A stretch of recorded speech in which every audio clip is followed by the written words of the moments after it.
Carta aos Romanos, capítulo 1.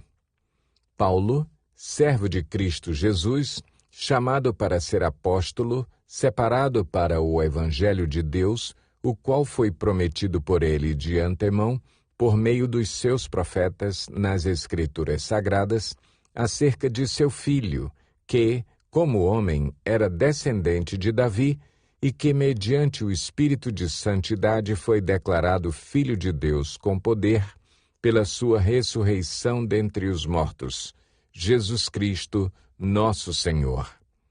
Por meio dele, e por causa do seu nome, recebemos graça e apostolado, para chamar dentre todas as nações um povo para a obediência que vem pela fé. E vocês também estão entre os chamados para pertencerem a Jesus Cristo. A todos os que em Roma são amados de Deus e chamados para serem santos.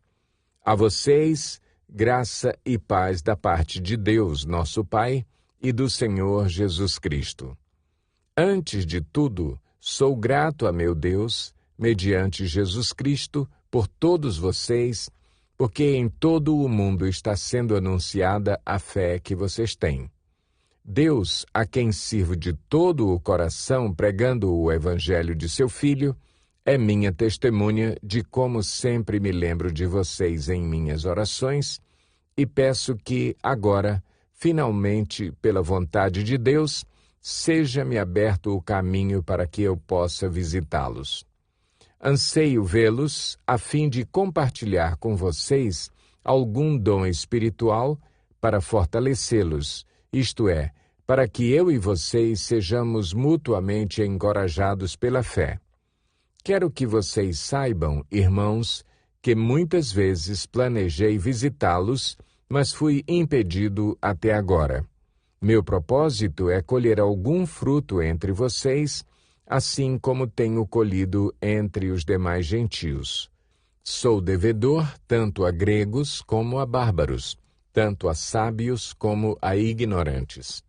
Por isso estou disposto a pregar o Evangelho também a vocês que estão em Roma. Não me envergonho do Evangelho, porque é o poder de Deus para a salvação de todo aquele que crê, primeiro do judeu, depois do grego. Porque no Evangelho é revelada a justiça de Deus, uma justiça que do princípio ao fim é pela fé, como está escrito, o justo viverá pela fé. Portanto, a ira de Deus é revelada dos céus contra toda impiedade e injustiça dos homens que suprimem a verdade pela injustiça, pois o que de Deus se pode conhecer é manifesto entre eles, porque Deus lhes manifestou.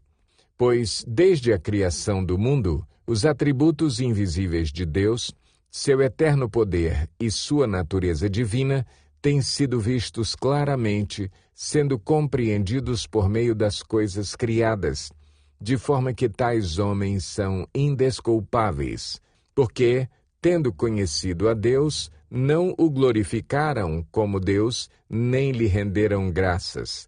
Mas os seus pensamentos tornaram-se fúteis e o coração insensato deles obscureceu-se. Dizendo-se sábios, tornaram-se loucos e trocaram a glória do Deus imortal por imagens feitas segundo a semelhança do homem mortal, bem como de pássaros, quadrúpedes e répteis.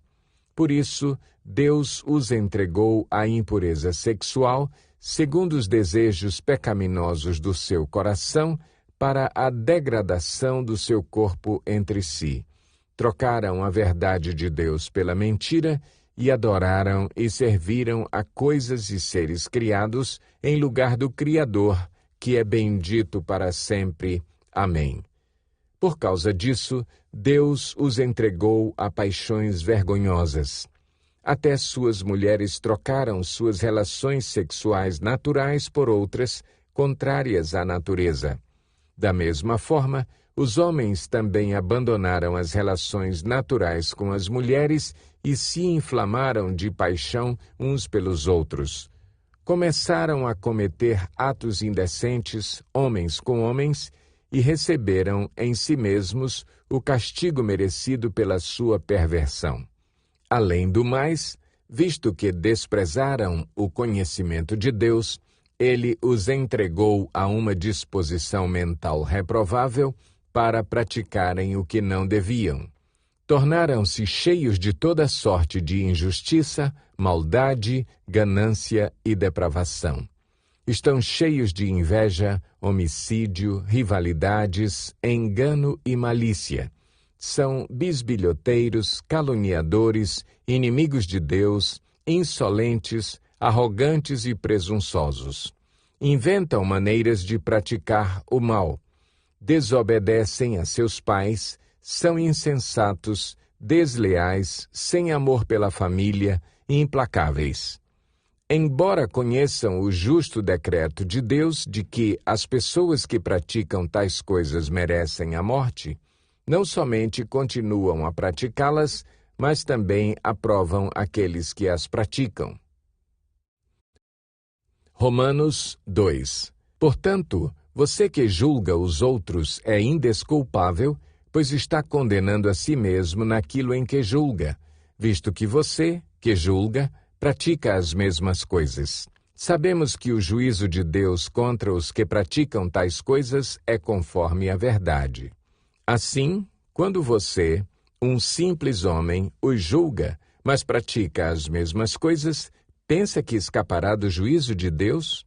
Ou será que você despreza as riquezas da sua bondade, tolerância e paciência, não reconhecendo que a bondade de Deus o leva ao arrependimento? Contudo, por causa da sua teimosia e do seu coração obstinado, você está acumulando ira contra si mesmo para o dia da ira de Deus, quando se revelará o seu justo julgamento. Deus retribuirá a cada um conforme o seu procedimento. Ele dará vida eterna aos que, persistindo em fazer o bem, buscam glória, honra e imortalidade. Mas haverá ira e indignação para os que são egoístas, que rejeitam a verdade e seguem a injustiça. Haverá tribulação e angústia para todo ser humano que pratica o mal, primeiro para o judeu, depois para o grego. Mas glória, honra e paz para todo o que pratica o bem, primeiro para o judeu, depois para o grego. Pois em Deus não há parcialidade. Todo aquele que pecar sem a lei também perecerá. E todo aquele que pecar sob a lei, pela lei será julgado. Porque não são os que ouvem a lei que são justos aos olhos de Deus, mas os que obedecem à lei, estes serão declarados justos. De fato, quando os gentios que não têm a lei praticam naturalmente o que ela ordena, tornam-se lei para si mesmos, embora não possuam a lei, pois mostram que as exigências da lei estão gravadas em seu coração.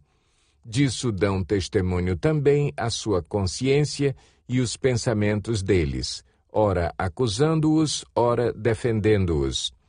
Isso tudo se verá no dia em que Deus julgar os segredos dos homens mediante Jesus Cristo, conforme o declara o meu Evangelho. Ora, você leva o nome de judeu, apoia-se na lei e orgulha-se de Deus. Você conhece a vontade de Deus e aprova o que é superior, porque é instruído pela lei. Você está convencido de que é guia de cegos, luz para os que estão em trevas, instrutor de insensatos, mestre de crianças, porque tem na lei a expressão do conhecimento e da verdade. E então, você que ensina os outros, não ensina a si mesmo? Você que prega contra o furto, furta? Você que diz que não se deve adulterar, adultera? Você que detesta ídolos, rouba-lhes os templos? Você que se orgulha da lei, desonra a Deus desobedecendo à lei? Pois, como está escrito, o nome de Deus é blasfemado entre os gentios por causa de vocês. A circuncisão tem valor se você obedece à lei, mas, se você desobedece à lei, a sua circuncisão já se tornou incircuncisão. Se aqueles que não são circuncidados obedecem aos preceitos da lei, não serão eles considerados circuncidados? Aquele que não é circuncidado fisicamente, mas obedece à lei, condenará você que, tendo a lei escrita e a circuncisão, é transgressor da lei. Não é judeu quem o é apenas exteriormente, nem é circuncisão a que é meramente exterior e física. Não, judeu é quem o é interiormente e circuncisão é a operada no coração, pelo Espírito e não pela lei escrita. Para estes, o louvor não provém dos homens, mas de Deus. Romanos 3. Que vantagem há, então, em ser judeu? Ou que utilidade há na circuncisão? Muita, em todos os sentidos, principalmente porque aos judeus foram confiadas as palavras de Deus. Que importa se alguns deles foram infiéis? A sua infidelidade anulará a fidelidade de Deus? De maneira nenhuma. Seja Deus verdadeiro e todo homem mentiroso, como está escrito, para que seja justificado nas tuas palavras e prevaleças. Mas se a nossa injustiça ressalta de maneira ainda mais clara a justiça de Deus, que diremos? Que Deus é injusto por aplicar a sua ira? Estou usando um argumento humano. Claro que não. Se fosse assim, como Deus iria julgar o mundo? Alguém pode alegar ainda: se a minha mentira ressalta a veracidade de Deus, aumentando assim a sua glória, por que sou condenado como pecador? Por que não dizer como alguns caluniosamente afirmam que dizemos? Façamos o mal para que nos venha o bem? A condenação dos tais é merecida. Que concluiremos então? Estamos em posição de vantagem? Não.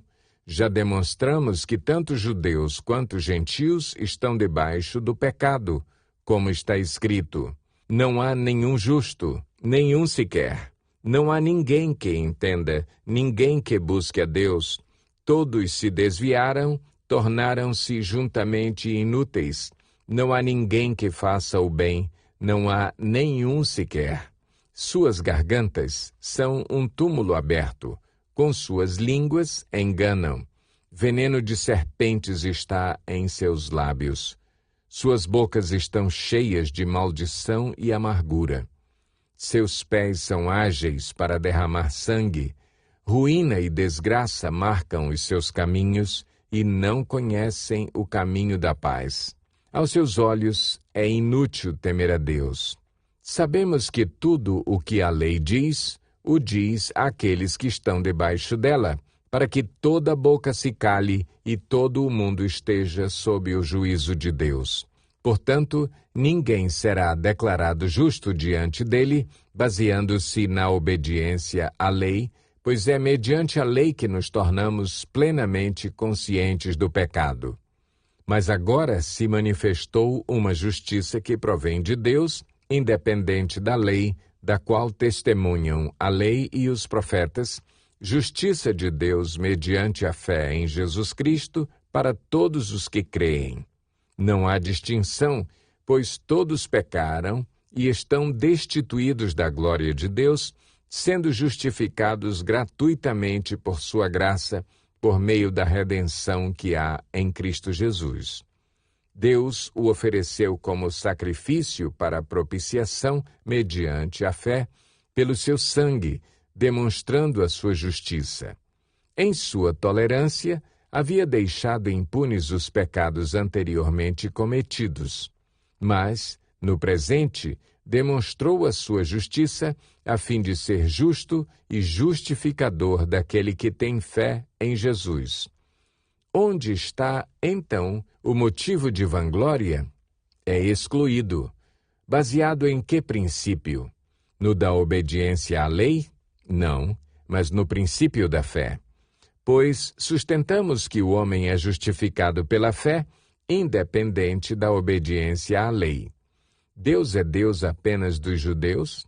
Ele não é também o Deus dos gentios? Sim, dos gentios também, visto que existe um só Deus, que pela fé justificará os circuncisos e os incircuncisos. Anulamos então a lei pela fé? De maneira nenhuma. Ao contrário, confirmamos a lei. Romanos